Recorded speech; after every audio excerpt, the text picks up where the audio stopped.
Hello friends, once again welcome to my YouTube channel. বন্ধুরা, ঠিক তোমরা যেমনটা জানো যে আমি কালকে একটা ভিডিও পোস্ট করেছিলাম regarding strategy, zero to hero strategy.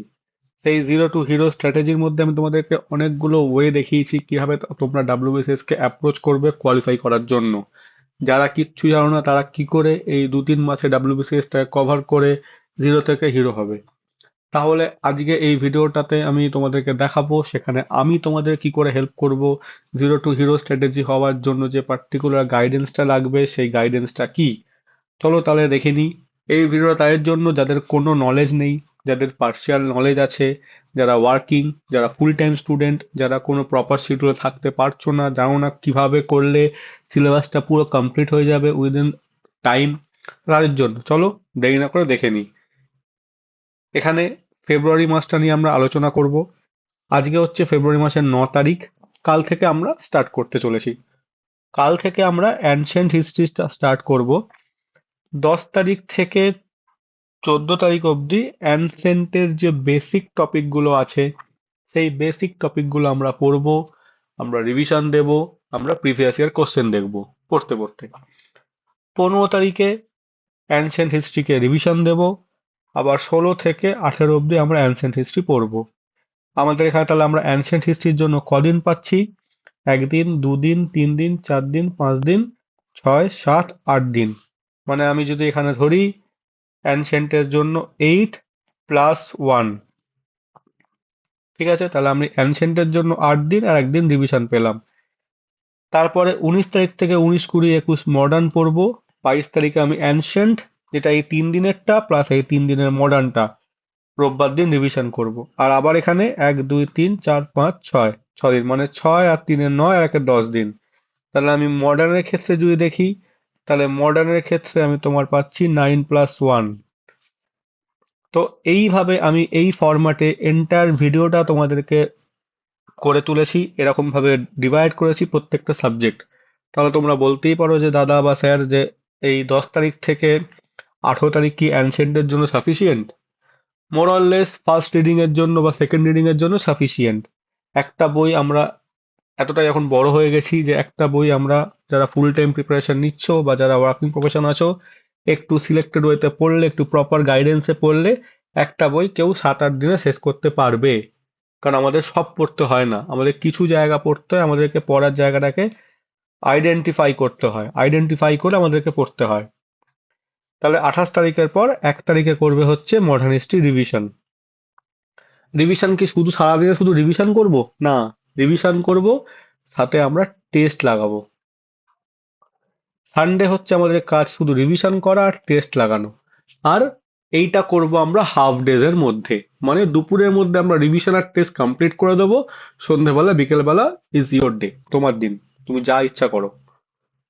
যদি ব্যাকলগ না থাকে, এখানে অ্যাস্টারিক্স দিয়ে প্রত্যেকে স্টাডি টেবিলে লিখে নাও, যদি ব্যাকলগ না থাকে তাহলেই তোমরা এই সানডের হাফ বেলাকে এনজয় করতে পারবে, আদারওয়াইজ নয়। ব্যাকলগ কমপ্লিট করবে। শুনতে খারাপ হলেও কিছু করার নেই। ঠিক তেমন ভাবে 2 তারিখ থেকে 7 তারিখ আমরা রেখেছি মিডিয়েভাল হিস্ট্রির জন্য। 1, 2, 3, 4, 5, 6, 6 দিন মিডিয়েভাল, 6+1 মানে 7 ডেজ মিডিয়েভাল। কেন? আমার অতটা ওয়েটেজ নেই তাই। অ্যানশিয়েন্টে আর মডার্নে অনেকটা বেশি ওয়েটেজ, সেই জন্য আমি ওটাকে ওরকম ভাবে ডিভাইড করেছি। এটা কেউ কারো স্ট্রেংথ উইক জোন হিসাবে তোমরা করতে পারো, এটা একটা জেনারেল করা আছে। তারপরে ঠিক 9 থেকে 17 জিওগ্রাফি, এখানে জিওগ্রাফি রিভিশন। 18 থেকে 26 হচ্ছে পলিটি, এখানে জিওগ্রাফি প্লাস পলিটি রিভিশন। আর এখানে 27 থেকে ইকোনমিক্স স্টার্ট হচ্ছে, 27, 28, 29 হচ্ছে পলিটি আর ইকোনমিক্স রিভিশন। তারপর হচ্ছে 30, 31 থেকে 4 অব্দি ইকোনমিক্স, 5 তারিখ ইকোনমিক রিভিশন।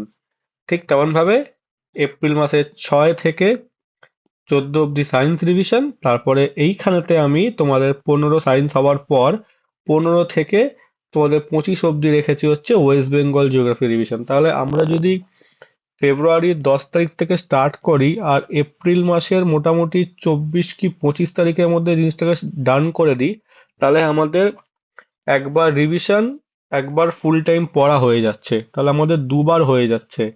হোপফুলি যতটা বুঝতে পারা যাচ্ছে, জুন মাসের আগে পরীক্ষা হওয়ার সম্ভাবনা খুবই কম।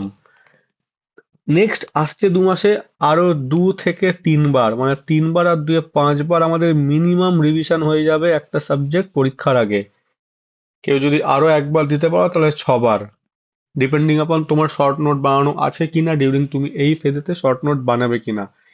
এটা একটা জাস্ট গাইডলাইন, জাস্ট ক্যালেন্ডার তোমাদেরকে বোঝাবার জন্য। তোমরা এটা তোমাদের মতন নিজেদেরকে মডিফাই করতে পারো। এখানে আমি স্পেসিফিক ডেটেতে স্পেসিফিক কোন চ্যাপ্টারটা পড়বে সেটাও বানানো আছে, কিন্তু যদি অত ভিডিও বানাতে চাই তাহলে বহুত লং ভিডিও হবে। আমি তোমাদেরকে টেলিগ্রাম চ্যানেলে প্রত্যেক দিনের আপডেট প্রত্যেক দিন প্রোভাইড করে দেবো। লাইক কিরকম ভাবে আপডেটটা দেবো, 10 তারিখে কি কি আমার সাবজেক্ট টার্গেট আছে, 10th of February আমার টার্গেট কি কি, চেকবক্স থাকবে 1 2 3 কমপ্লিটেড ডান। 11 তারিখে কি কি টার্গেট, চেকবক্স থাকবে ডান। 12 তারিখে ডান। আমি চেষ্টা করব যদি সেটাকে রেকর্ড করতে পারি, যদি টাইম না হয়, কারণ আমাকে কন্টেন্ট বানাতে হবে, হিস্ট্রির সিনেমাটোগ্রাফিক ভিডিওটা বানাতে হবে। তো না হলে আমি এটাকে স্কিপ করব, আমি আগেই তোমাদেরকে জানিয়ে দিচ্ছি। কিন্তু তোমরা সমস্ত আপডেটটা আমার টেলিগ্রাম চ্যানেলে পেয়ে যাবে। টেলিগ্রাম চ্যানেলের লিংক নিচে ডেসক্রিপশন বক্সে দেওয়া আছে। ইভেন তোমাদের যদি এই ফরম্যাটটা এই ফাইলটা চাই তাহলে আমি টেলিগ্রাম চ্যানেলে প্রোভাইড করে দেবো, তোমরা যাও ওখানে জয়েন করো আর এটাকে প্রিন্ট আউট নিয়ে তোমরা তোমাদের মতন ভাবে একটা শিডিউল বানিয়ে নাও।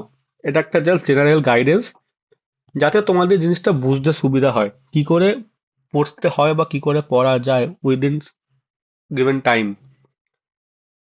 চলো বন্ধুরা, আজকের ভিডিওটা এই অবধি, দেখা হচ্ছে পরের ভিডিওতে। Thank you, thank you.